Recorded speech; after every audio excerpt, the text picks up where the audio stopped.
안녕하십니까. 고지학의 경제버스 시작하겠습니다. 경제는 보수가 잘한다, 이런 말 들어보셨죠? 부패했지만 유능한 보수, 깨끗하지만 무능한 진보, 이런 말도 들어보셨을 겁니다. 팩트체크 명쾌하게 정리해 드리겠습니다. 과연 경제는 보수가 잘한다, 이 말이 맞는 건지 제가 명쾌하게 정리해 드리겠습니다. 잘할 수 있습니다. 꼭 한번 기회를 주십시오. 정치가 썩었다고 고개를 돌리지 마십시오. 기호 2번 노무현입니다. 밥 처먹었으니까 경제는 꼭 살려라잉. 국민 행복이 국정 운영의 목표가 되고 따뜻해서 친구 같은 대통령이 되겠습니다. 윤석열이 대한민국을 비상계엄을 선포합니다. 결론적으로 말씀드리면은 기득권 세력과 보수 언론이 만들어낸 가짜 프레임입니다. 가짜 프레임. 실제 경제 현실과 상당한 간극이 있다. 그러면은 이런 가짜 프레임이 왜 만들어졌느냐? 자, 1960년대부터 80년대까지 30년 동안 대한민국이 농업국가에서 근대적인 산업국가로 탈바꿈한 압축 성장기였다. 이때 지도자가 누구였냐? 군사 쿠데타로 집권한 박정희와 전두환이었다. 박정희가 쿠데타로 집권한 1962년부터 김재규의 총에 맞아서 숨진 1979년까지 연평균 경제 성장률이 무려 9.3%. 다음에 1979년 12.12 쿠데타로 정권을 장악한 전두환 군사 독재 정권 시절에 연평균 경제 성장률은 더 높아요. 무려 10%. 왜 박정희 때보다 전두환 정권 때 경제가 더 좋았냐? 아주 운이 좋았어요. 삼저호황. 국제 유가가 낮았죠. 굉장히 국제 유가가 안정적이었어요. 다음에 저금리. 다음에 미국의 달러화가 굉장히 약했다. 이런 삼저호황에 힘입어 가지고 고속 성장을 할 수 있었다. 실제 박정희가 집권했던 1962년에 1인당 국민소득이 100달러도 안 됐어요. 그런데 87년 무려 3,600달러. 중진국 수준에 도달한 거죠.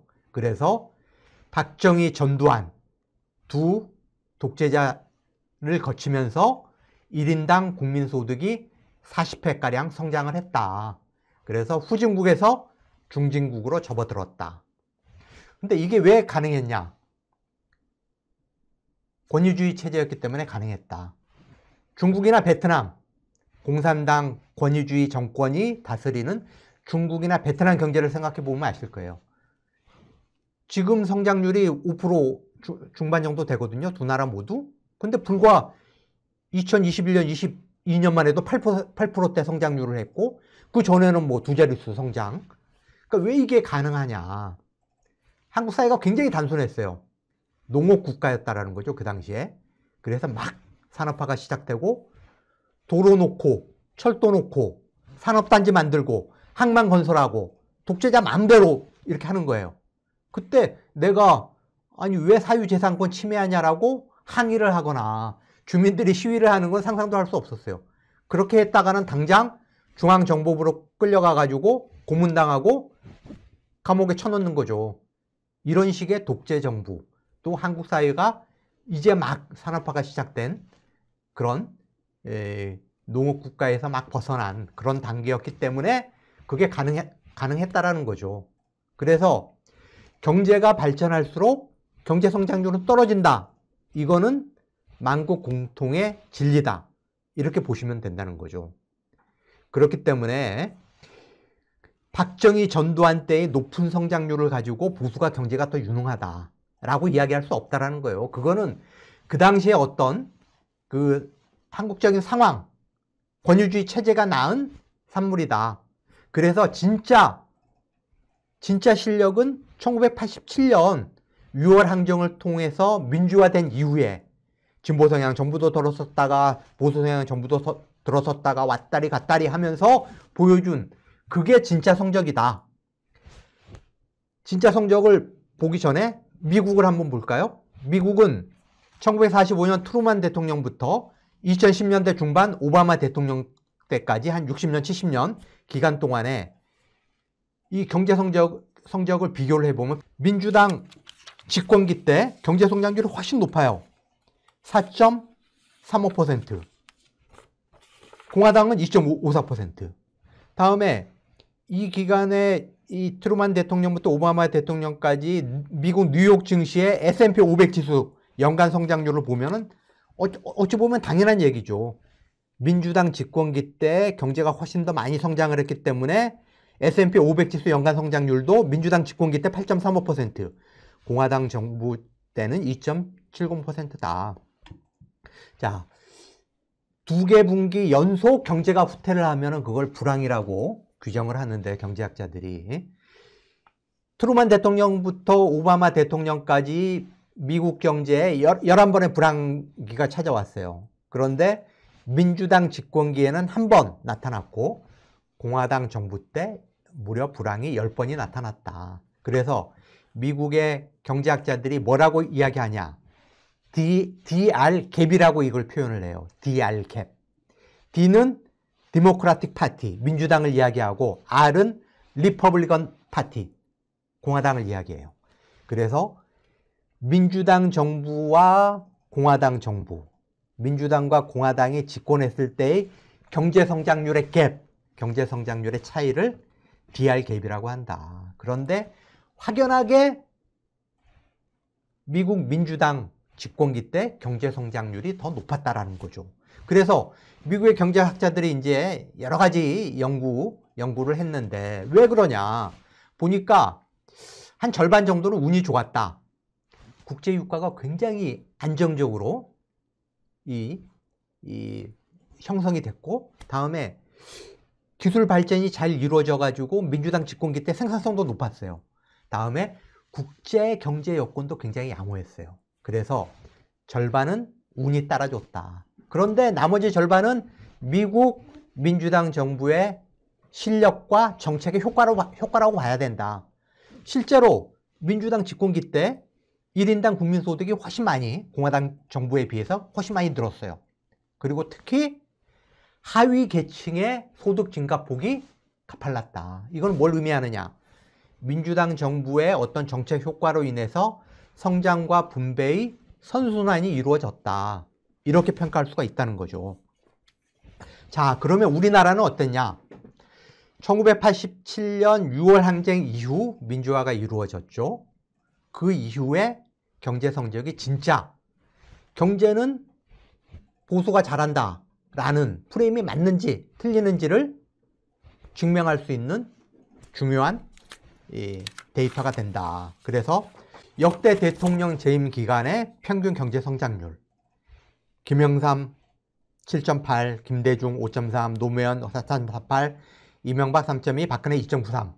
다음에 문재인 대통령 5년간은 2.3%였어요. 그리고 지금 윤석열 정부는 1% 초중반으로 급락을 했다. 그래서 제가 아까 말씀드렸죠.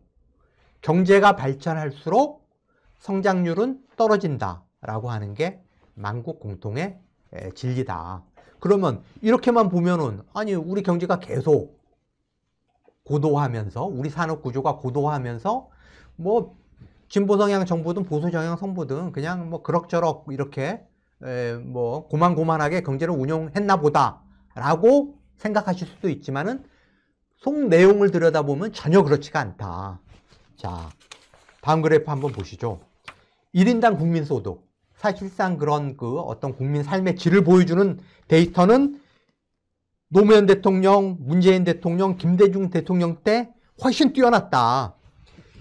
김영삼 대통령은 아시겠지만은 IMF 외환 위기를 초래해가지고 수많은 기업들이 쓰러졌고 수백만 명의 실업자가 쏟아졌고 원화 가치가 폭락을 해가지고 김영삼 대통령 5년 동안, 보수정부 5년 동안에 1인당 GDP가 하나도 안 늘었어요.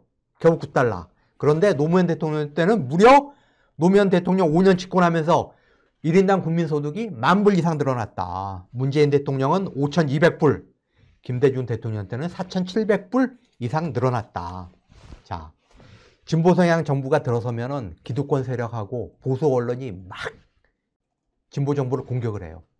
야, 너네 경제 잘 못하잖아. 너네 깨끗하지 할지는 모르지만은 무능하잖아. 너희가 경제를 엉망으로 운용을 해가지고 대한민국을 중진국의 함정에 빠뜨릴 수도 있어 라고 계속 공격을 해댔어요. 중진국의 함정이 뭡니까? 이 박정희, 전두환 두 보수 정권의 대통령이 중진국을 만들어 놨는데 너희가 경제를 잘못 운용해가지고 대한민국을 선진국으로 진입하지 못하게 중진국의 함정에 빠뜨릴 수가 있어라고 계속 공격을 한 거예요. 특히 가장 많은 공격을 받은 대통령이 노무현 전 대통령이에요. 경포대라고 공격을 했어요. 경포대. 여러분 기억나십니까? 경제를 포기한 대통령의 약칭이 경포대예요. 보수 언론들, 기득권 세력이 노무현 전 대통령을 경포대라고 공격을 했어요. 그런데 실제 경제 지표를 보면은 노무현 대통령 때 1인당 국민소득이 가장 많이 올랐다. YS 보수 정부가 IMF 외환 위기를 초래해가지고 1인당 국민소득이 8,000불이었는데 그거를 23,000달러 이상으로 끌어올렸다. 월드뱅크가 2005년 노무현 대통령 집권기 때 대한민국을 처음으로 중진국이었던 대한민국을 처음으로 선진국으로 분류하기 시작했어요. 대한민국을 선진국으로 진입시킨 대통령이 노무현 전 대통령이었다.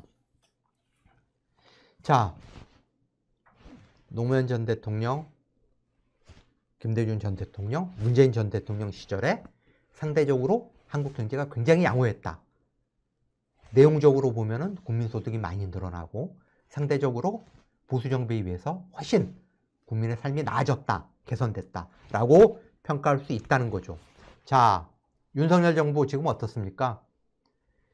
45년 전 구시대의 유물인 비상계엄을 대한민국으로 불러와가지고 파면을 앞두고 있죠. 탄핵. 조만간 8대0으로 헌법재판소가 대통령 윤석열을 파면한다 라는 선고를 곧 내릴 겁니다.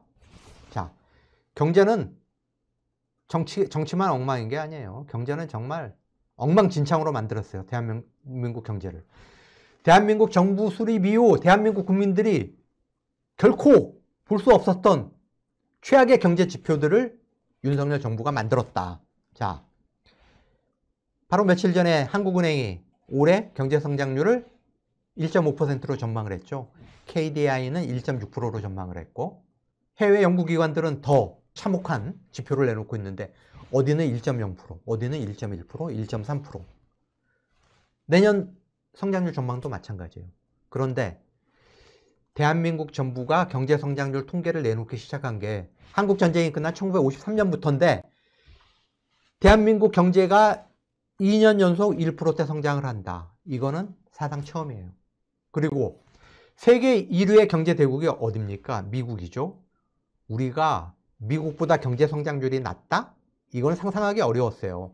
IMF 외환 위기 때, 글로벌 금융위기 때 아주 특수한 경우가 아니면은 없었던 일인데 재작년 2023년에 미국 경제는 2.9% 성장했는데 윤석열 정부는 1.4%, 작년에 미국 경제가 2.8% 성장했는데 우리는 2.0%. 올해 IMF가 미국 경제는 2.7% 성장할 거라고 지금 전망하고 있어요. 한국은 1% 초반 중반. 그러면 한국 경제가 3년 연속 세계 1위의 경제 대국인 미국보다 성장률이 그것도 엄청 큰 격차로 낮은 그런 지표를 보이게 되는 겁니다. 이것도 대한민국 정부 수립 이래 처음이다.